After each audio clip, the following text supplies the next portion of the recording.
Boker Tov. Que ces paroles de Torah soient pour la guérison rapide de Moshe Raphaël Nissim Ben Kamil, de Moshe Ben Rivka, Nissim Ben Rivka, Shlomo Ben Rivka, Rivka Bat Menana, Daniel Tamar Atou Bat Fortuné, Eliyahu Hananel Ben Ruth Misoli. Kadosh Baruch Hu a dit à Moshe Rabbeinu, Psol lecha shne luchot avanim karishonim.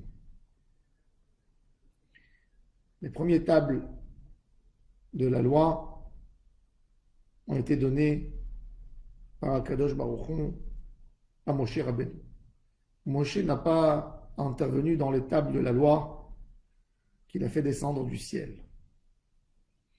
Il a reçu un cadeau d'Hachem. La Mishnah d'ailleurs, dans Pirkei Avot, quand elle nous parle des objets qui ont été créés Ben Hashemashot entre le coucher du soleil et la sortie des étoiles, elle mentionne 10 choses qui ont été créées en ce moment. C'est-à-dire avant que Akadosh Baruch Hu, que le monde ait passé des 6 jours de la création au Shabbat, il y a eu là-bas les Luchot Aberit, les tables de la loi, mais c'est les premiers. Deuxième, Akadosh Baruch Hu a montré à Moshe Rabbeinu un endroit où il y avait une sorte de diamant qui s'appelait Sanpirinum, une pierre précieuse, très précieuse, et il lui a dit, tu vas sculpter, tu vas prendre de là-bas 2 grosses pierres pour pouvoir écrire dessus de nouveau les 10 commandements. Il y a eu un miracle, etc. Et la Gemara dit Psol lecha shte luchot avanim, psoltam yeh shelcha. Les restes, tout ce qui va sortir, quand on a les débris, tous les débris seront à toi. Et de là, Moshe Rabbeinu s'est enrichi. Il a eu des débris de la plus belle pierre précieuse du monde. Moshe Rabbeinu n'était pas riche avant. Pourquoi il n'était pas riche? Parce que quand les enfants d'Israël ont exploité les Égyptiens, on leur a demandé de l'or, de l'argent avant de sortir d'Égypte, Moshe n'a pas demandé. Ensuite, quand Moshe leur a ouvert la mer et ils ont trouvé après les Égyptiens morts, la mer les a vomis avec leur or, leur argent, tout le monde prenait. Et Moshe n'a rien pris. Pourquoi? Parce qu'il s'occupait du cercueil de Yosef Hatzadik. Il n'a rien pris. Il est resté derrière. Et Akadosh Baruch Hu l'a récompensé quand il lui a dit Psol lecha shne luchot avanim. Rabbi Yonatan Epshitz, le Rav de Metz, posait une question. La Gemara dans le traité Nedarim nous dit En Akadosh Baruch Hu mashri shechinato ela al ashir gibor vechacham. La Shechina, Akadosh Baruch Hu la donne à un homme riche, à un homme fort physiquement, à un homme très sage. Vekulhu, et tout cela on apprend. Yalfin aleu mi Moshe. On apprend ça de Moshe Rabbeinu. Moshe était fort. On voit d'où on sait que Moshe était fort. Dans les 7 jours des Milouim, on a vu dans Parashat Tetzavé, il a pris 20 000 Lévi'im. Il les a levés, Tenoufa Lifnei Hashem. Moshe a fait la guerre contre Og, Melech HaBashan et Sichon, Melech HaEmori, il les a gagnés. Un homme fort physiquement, grand de taille. La sagesse de Moshe Rabbeinu, n'en parlons pas. Et la richesse, la Gemara, elle dit dans le traité Nedarim, qu'on l'apprend, de Psol lecha shene luchot avanim, Psol tam yeh shelcha. Tous les débris seront à toi, donc il s'est enrichi. Mais Rabbi Yonatan Epshitz, il a posé une question dans la Gemara. Il a dit, mais du moment où Moshe est venu parler au nom de Dieu, était prophète, au moment où il a reçu les débris, ils sont passés plus qu'1 an, 1 an et demi. Quand Moshe est venu en Égypte, il était pauvre. Quand Moshe a donné la Torah pendant le Mahamad Har Sinaï, il était pauvre, puisqu'il n'a pas encore pris les débris. Les débris, il les a eu que après, dans les seconds louchot, les secondes tables de la loi. Alors comment la Gemara elle dit que Kadosh Baruch Hu eno mashre shrinato, il n'amène pas la Shekhinah sur un homme qui n'est pas riche. On voit que Moshe était pauvre. Écoutez bien la réponse de Rabbi Yonatan Epshitz.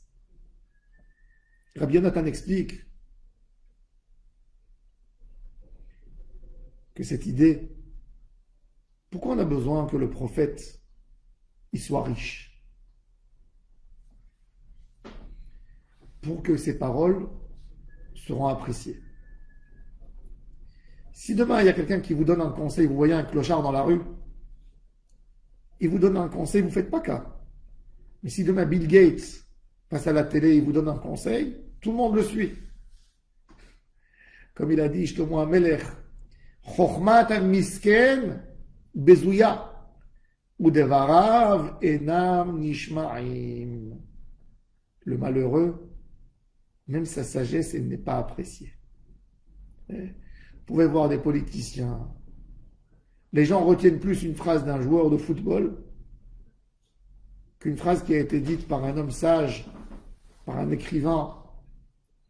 Même chez les écrivains, même chez les sages, il y a de la politique. Comment influencer les autres. Et tout ça, c'est venu quand? Dans Am Israël. Am Israël n'était pas comme ça. Am Israël n'avait pas besoin de ça. Il dit Rabbi Yonatan Epshitz, avant Matan Torah, avant la faute du veau d'or, il y avait ce point de émet ancré en nous dans Am Israël, d'accepter une parole de sagesse, d'accepter une parole d'Hashem Yitbarach, de n'importe qui, même s'il n'était pas influent, même s'il n'était pas riche, même s'il n'était pas costaud, d'avoir en nous ce point de émet. La faute du veau d'or, elle nous a fait rentrer dans un shaker. Elle nous donne l'idée qu'on apprécie l'homme selon le matériel, selon sa forme physique, s'il est beau, il n'est pas beau, selon son discours, selon les élèves qu'on a. Quand on voit quelqu'un tout de suite, on dit « Ah, combien de fidèles il a tel et tel monsieur ?» S'il a beaucoup de fidèles, ah, c'est un grand. Et s'il n'a pas de fidèles, alors il n'est pas grand. Ce monde tordu, ça c'est la faute du veau d'or, c'est les dérivés de Hegel Hazahav.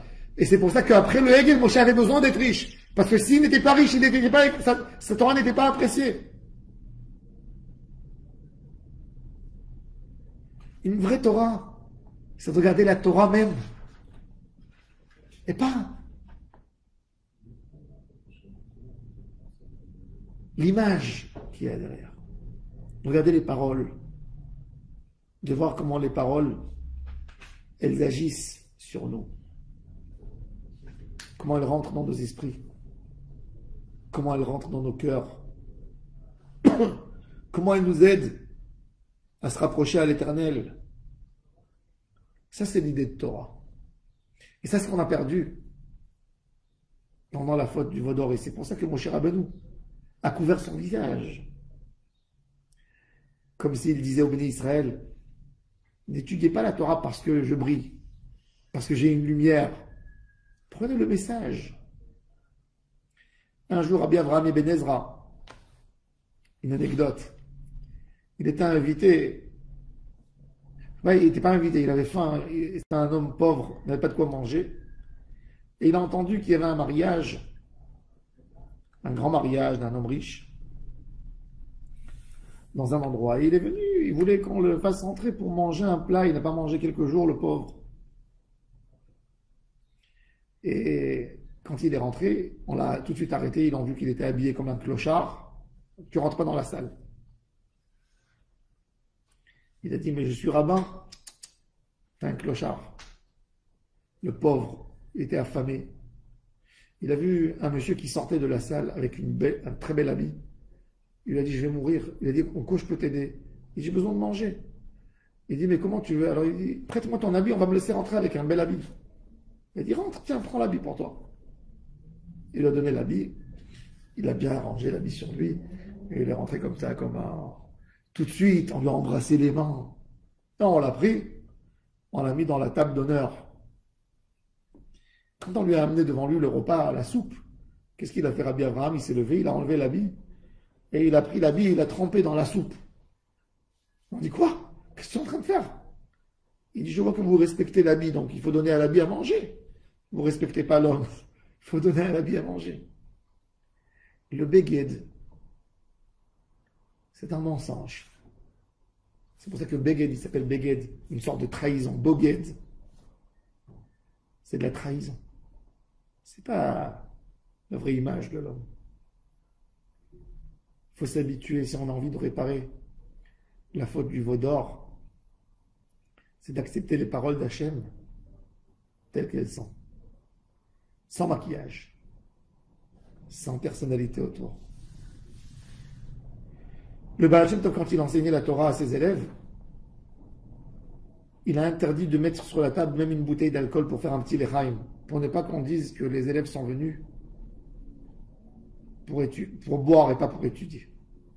Avec le temps, chez les Admorim, ils ont vu que les gens étaient faibles d'esprit.